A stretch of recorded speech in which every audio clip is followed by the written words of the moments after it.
East Queensland attracts visitors from every corner of the globe. With one of the world's most consistent climates, it boasts 300 days of sunshine a year.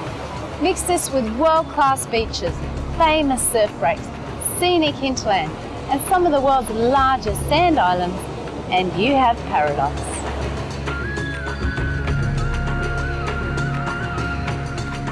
On this episode of Travel Wild, we'll hike through lush World Heritage rainforests, visit a world-leading eco-resort, meet the wonderful migrating humpback whales, try a few extreme sports, and explore the amazing Moreton Bay. Nestled in the southeast corner of Queensland lies the beautiful city of Brisbane and the world-famous tourist strip, the Gold Coast. 40 minutes from the towering skyscrapers lies a tranquil island paradise. In contrast to the hustle and bustle of the Gold Coast tourist strip is beautiful Moreton Bay. Stretching from the northern end of the Gold Coast right past Brisbane, this huge bay is bordered by some of the largest sand islands in the world. The calm waters of the bay are separated from the Pacific Ocean by a chain of 3 magical sand islands: Moreton, North Stradbroke and South Stradbroke Island.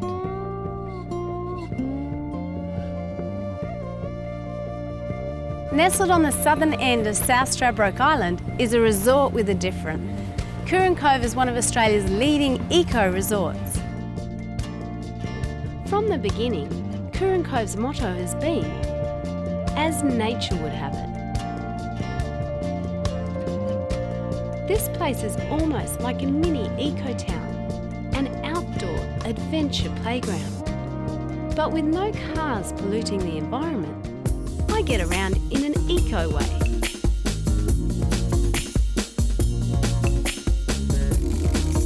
One of the best ways to explore this island is by push bike. Not only is it eco-friendly, but it's a great way to explore all those hidden trails. Let's go, guys. Go for it, Cat.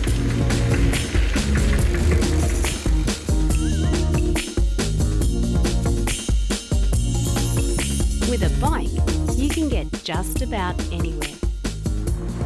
And what better place to head than the beach? This eco-resort even has its own lifeguard.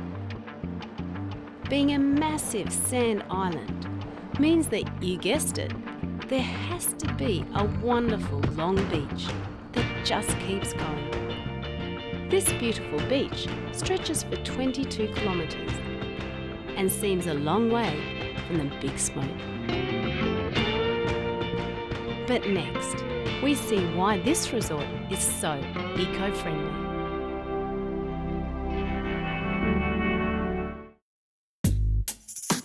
Everything about this place is eco, including what we usually don't get to see. 6 gas-powered generators make sure the resort has clean power and is self-sufficient. The excess heat from the generators is used to heat the pool. This conserves energy, but still means I can swim in luxury all year round. This is the life.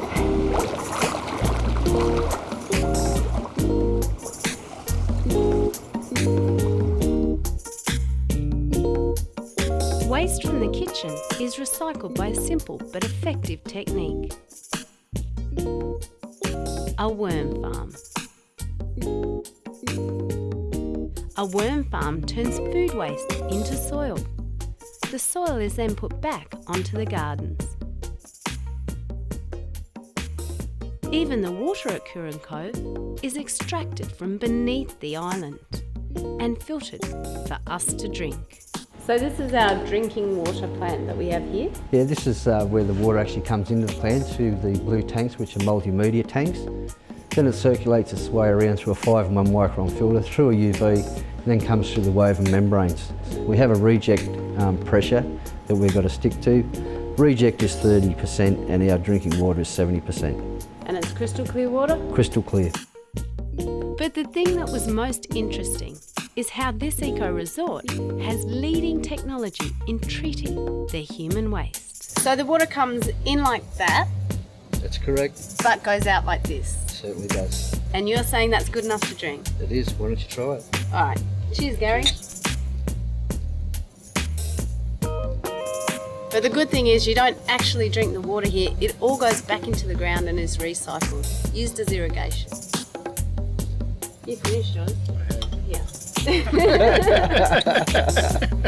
What's it like? It's good. It's Beautiful water. perfect. Despite all this behind-the-scenes leading eco-technology, guests never know the difference.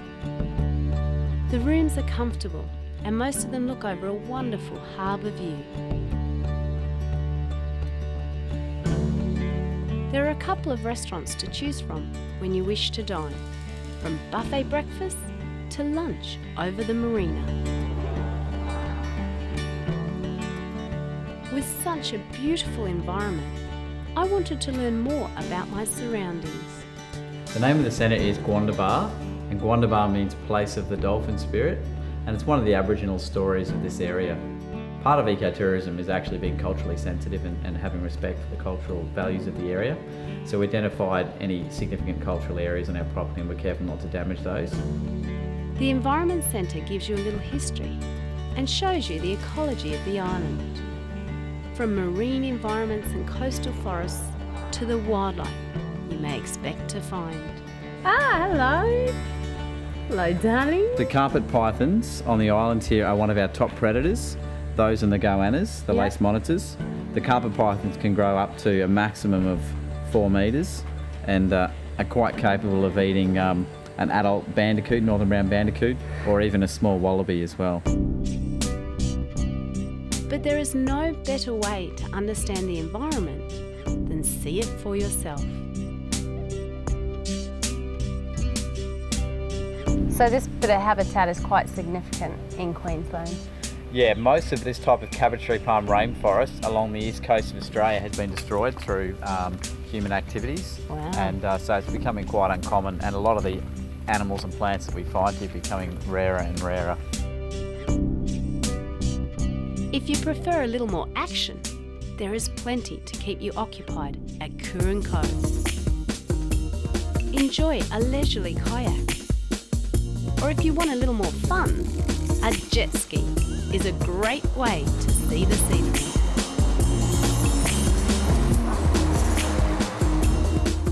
Curran Cove has something for everyone. Among the first to embrace the concept of ecotourism, they have proven that even if you are a big resort, you can still exist in harmony with our wonderful world of nature. Next, I head to one of the largest sand islands in the world.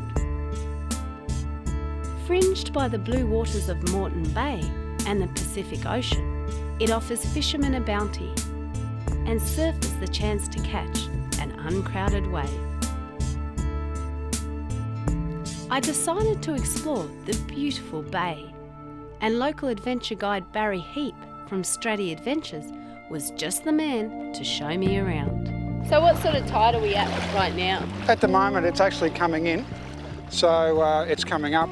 It's there's about, it's pretty big tides at the moment. You're looking at nearly 2 metres in the tide because we've had a new moon come through.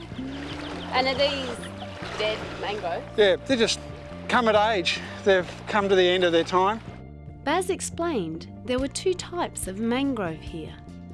One was a grey and the other a red mangrove. The grey ones, they've got little spikes that come up out of the water, and what they do is they've got to hold their breath basically for 6 hours at a time from the tide. We'll see if we can find one of those pods for the reds, huh? Oh yeah, Yeah. like a big leaf. Yeah, well, like I said, it's just like a big seed. Right? Looks like a bean, doesn't it? Yeah. What happens is, like I said, that pod starts, and then what happens, it just goes poof, and luckily it'll stick into the ground like it has there, and then it'll start to grow. With the tide coming in, it was time to see the mangroves from a different perspective.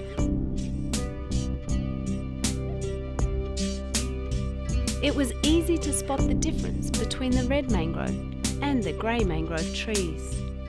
As we got deeper into the creek, we started to see more life. We have a couple of egrets here behind us. They're fishing in the mangroves, and you can see them quietly stalking around, and then they'll see their fish and they'll put their little bill through the water. The mangroves are perfect because it's like a nursery for all the little fish that grow in here, so it attracts lots of bird life as well. It is hard to believe that not too long ago, most of this place had been out of the water. We've come to the back of the little creek we were paddling down, and back here you can hear how quiet it is and you can listen to all the birds. These mangroves are vital areas for lots of bird life and also marine life that comes in little creeks like this. It has been a great adventure kayaking through the mangroves. On Stradbroke Island there is so much to do. If you like the great outdoors like I do, then you're going to love this place. Coming up, a bit of whale action on the Gold Coast.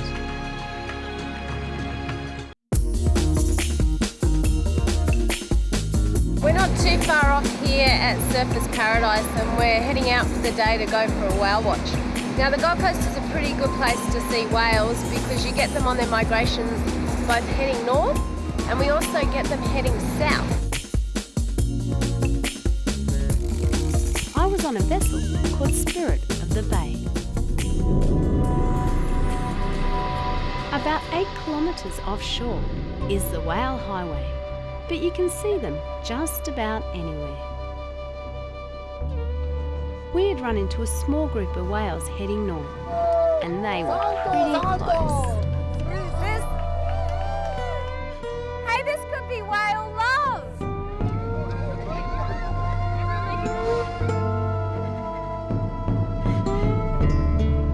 Well, we've just had a couple of minutes with these whales. There was actually 3 big adult humpback whales. They've left a footprint at the moment and they've gone quiet, but I'm sure they'll be back because they look pretty curious. Although the whales had dived out of sight, we had a few unexpected visitors. Dolphins, we've even got a couple of dolphins. These guys are really fast. Well, they're the smallest of the whale family and they've got teeth, so they're part of the toothed whales rather than the big baleen whales like the humpback whales, but as you can see, they're really fast.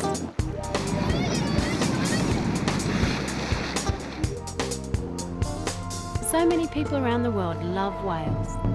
Money generated from whale tourism rolls into the billions.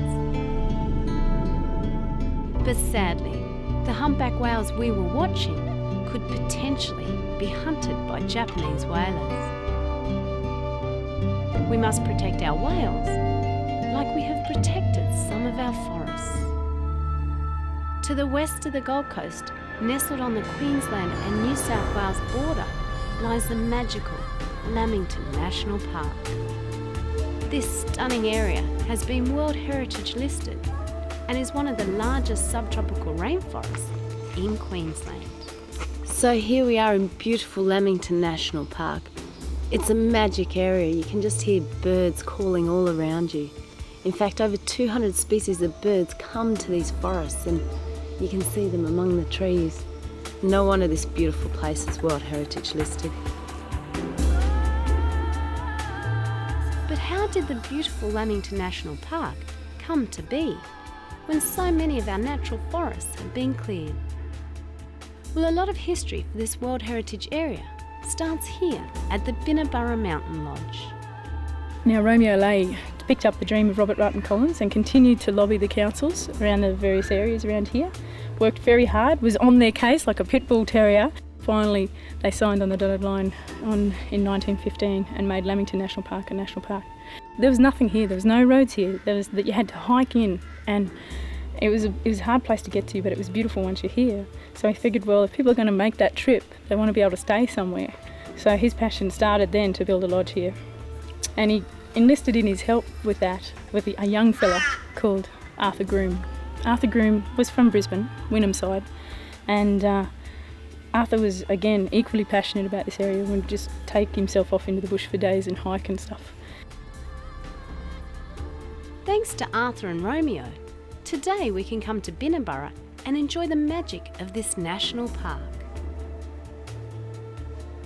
The rooms are comfortable and offer you direct access to all the adventurous activities you can experience right at your doorstep. It was time to have some fun in the rainforest. 1, 2, 3, 4! This is fantastic!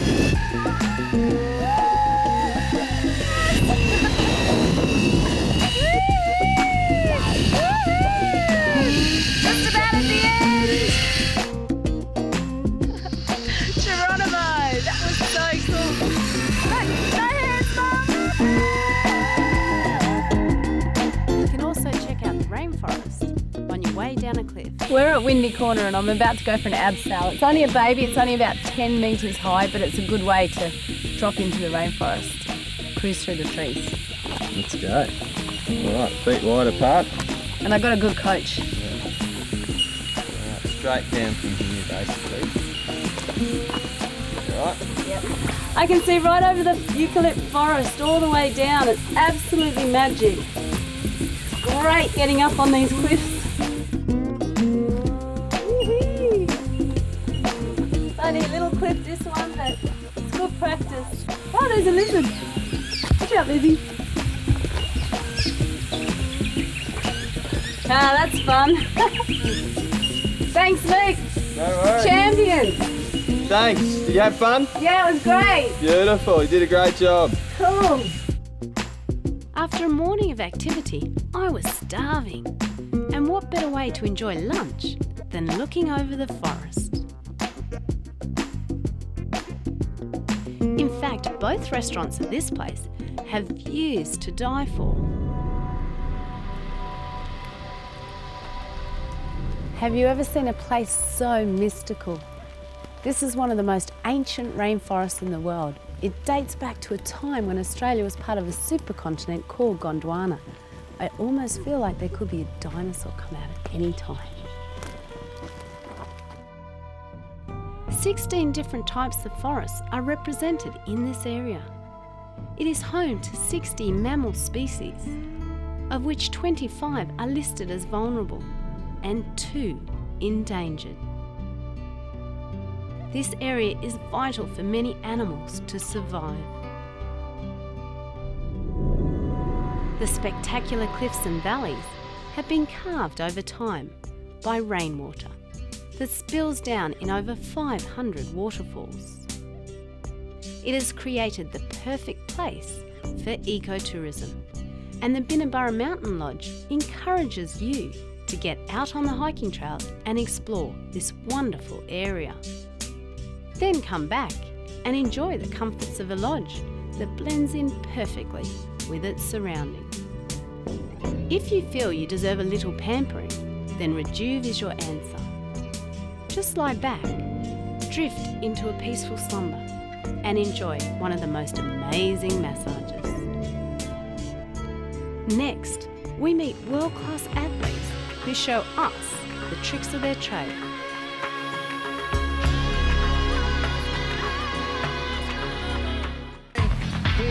Water sports are in people's blood here, and the Gold Coast has bred champions. Each year, the best surfers in the world gather for the annual Quicksilver Pro surfing event. Snapper Rocks has become world famous for its long right-hand break that allows surfers to show their worth. Local heroes like Mark Okalupo, Dean Morrison, Joel Parkinson and Mick Fanning have found their way up the ranks to become world-renowned stars. All of them are heroes at their local break. Snap. I'm here with Tommy, Glenn and Clint, and we're on the Coomera River. These guys are awesome. They can ski on anything. Wakeboards, chairs, skis, even their own feet.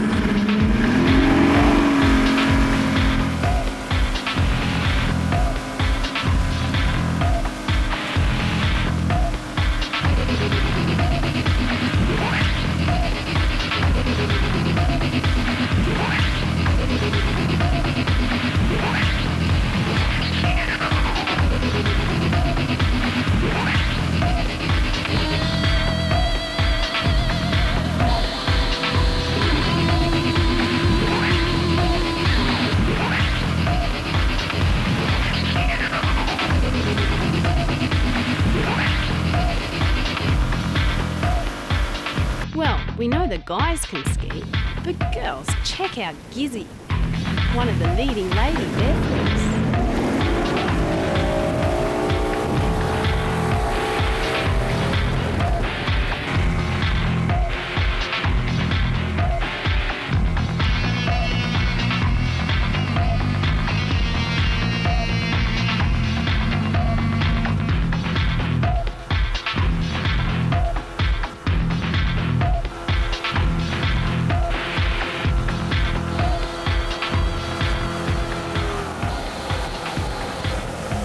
Watching all these hot skiers in action, I just had to have a go.